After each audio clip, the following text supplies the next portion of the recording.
Сәлеметсіздер ме, құрметті тыңдармандар? Есімім Алмат, мен дәрігер-терапевтпін. Бүгінгі талқылайтын тақырыбымыз мигрен жайлы болмақ, яғни бас ауруы. Егер де сізді басыңыз жиі ауырып мазалайтын болса, осы видеоның соңына дейін көруге кеңес беремін.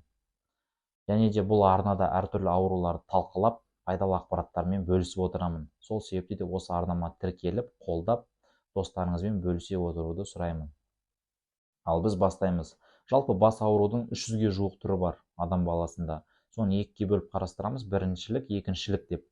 Біріншілік бас аурулардың ішін 90%-ын алады. Екіншілік бас ауруы 10%-ын алады. Екіншілік бас ауру дегеніміз белгілі бір аурулардан кейін бастың ауру. Мысалы үшін ОРВИ-мен ауырдыңыз, сосын басыңыз ауырды. Осыны екіншілік бас ауру деп атайды.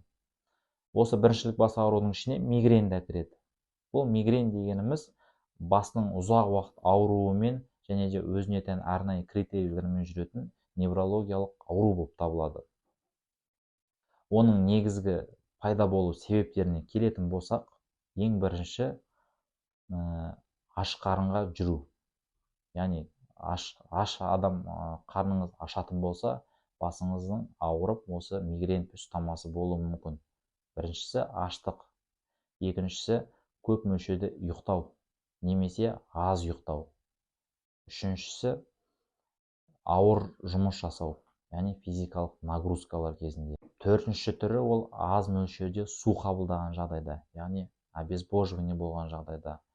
Әртүрлі стрестердің салдарынан болады, және де қосымша алкоголь қабылдаудың салдарынан, темекі тартудың салдарынан да осындай мигреннің приступтары пайда болуы мүмкін. Жалпы бұл мигрен приступтары адам ойлайтын негізі біздің халқымыз, ол тамырға байланысты деп. Яғни басымызда қан айналымы бұзылысы болды, соның салдарынан бас ауруы деп. Негізінде именно мигреннің причинасында бұндай емес. Себебі мигрен кезінде активация тройничного нерва дейді. Осы нервтің активациясының салдарынан бізде бас аурудың приступтары болады. Яғни бұл приступтың ұзақтығына келетін болсақ, 4 сағаттан 72 сағатқа дейін созылады. Яғни ұзақ болады. Ал аурудың характеріне келетін болса, ол пульсирующий характер болады. Бастың бір жақтығы ауруымен немесе екі жақтығы ауруымен жүреді. Сосын бас ауруы жайлап ауырып, қатты күшейе береді бара барған сайын. Және де қатты ауыр физикалық нагрузка берген кезде боль тоже күшейеді. Бұның барлығы осы мигренге тән критерийлер болып табылады. Және де қосымша критерийлері бар, ол жүрек айну, құсу сияқты симптомдар бар. Дәл осы основной екі критерий мен қосымша бір критерий егер сізде анықталса, онда біз уже мигрен деген диагнозды қоямыз. Мысалы үшін пульсирующий боль, сосын односторонний боль болса, осы екі критерий болды ғой. Дополнительный жүрек айну немесе құсу сияқты осындай бір симптом болатын болса, онда сізге мигрен деп біз диагноз қоя аламыз. Және де мигреннің өзі екі түрге ажыратамыз. Мигрень с аурой, мигрень без ауры деп бөлінеді. Мигрень без ауры ол 80% жағдайда кездеседі, ал с аурой ол 20% жағдайда кездеседі. Оны қалай біледі десеңіздер, с аурой адам аурамен алдын ала сіз білесіз басыңыз ауырып жатқан, ауырайын деп тұрған. Яғни қарныңыз ашты жаңағындай, немесе ауыр жұмыс жасадыңыз, соның салдарынан бір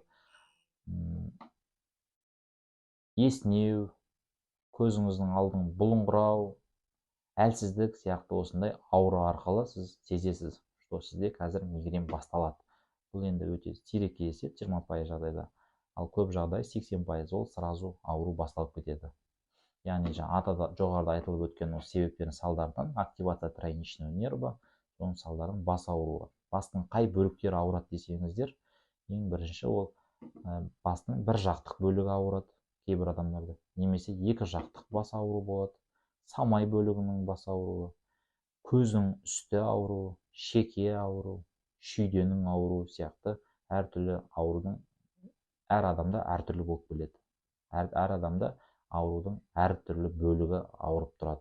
Ал енді диагностикасына келетін болсақ, менде мигрен деп құр отыра беруге болмайды, себебі біз обязательно МРТ жасауымыз қажет.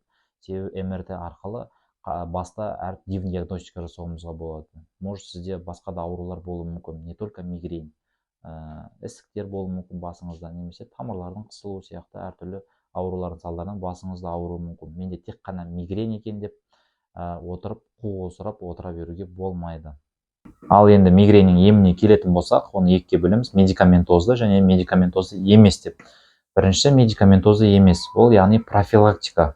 Жоғарыда айтып өткен причиналарды, яғни осы мигрень шақыратын причиналардың көзін жою. Мысалы үшін стресс болса сізде, сол стресспен күресу, яғни стрессті болдырмауға тырысуымыз қажет.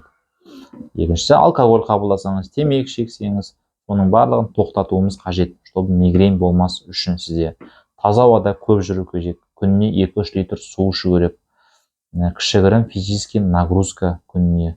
Ал екінші түрі ол медикаментозды ем, яғни бұл жерде біз арнайы дәрілермен мигренді емдейміз. Яғни бұл мигренді 100% емдеу невозможно. Біз тек қана осы симптомдарды азайтамыз. Ал енді дәрілік препараттарына келетін болсақ, бірінші қан қысымына қарсы дәрілер, яғни бета-блокатор немесе ингибитор АПФ деген сияқты осы топтың препараттарын тағайындаймыз, чтобы қан қысымы жоғары болмас үшін. Екінші, антидепрессант. Бұл препараттар обязательно тағайындаймыз мигрень кезінде. Яғни осы сізде, например, депрессия салдарынан болуы мүмкін, стресс салдарынан болуы мүмкін осы мигрень. Сол кезде осы антидепрессант соны басады. Яғни бұл антидепрессант қабылдау арқылы сіз тәуелділік туындамайды. Себебі біз тағайындағанда аз мөлшерде тағайындап бастаймыз. Сосын эпилепсияға қарсы дәрілік препараттар. Бұл топтың препараттары да осы мигрень кезінде өзін жақсы көрсеткен дәрілік препараттар. Сосын қабынуға қарсы обезболивающий препараттар. Оның ішіне ибуфен кіреді. Осы препараттар жақсы көмектеседі тоже.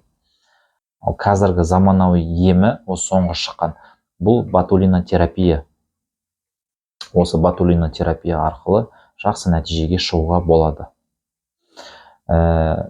Көп врачтар негізінде осы мигрень кезінде әртүрлі капельницалар, бұлшық етке, венаға әртүрлі препараттар, сосуды расширяющий препараттар барлығын тағайындап жатады. Бұлардан бірақ эффект аз болады, чем осы таблетированный таблеткаларға қарағанда. Сол себепті оған венамызды тескілеп, бұлшық еттерге әртүрлі уколдар салдырудың қажеттілігі жоқ. Тек қана осы таблеткалармен емдеуге болады. Ауырып ем іздегенше ауырмайтын жол ізде. Сол себепте құрметті тыңдармандар, ауырмайтын жол іздеңіздер. Сіздермен бірге болған дәрігер-терапевт.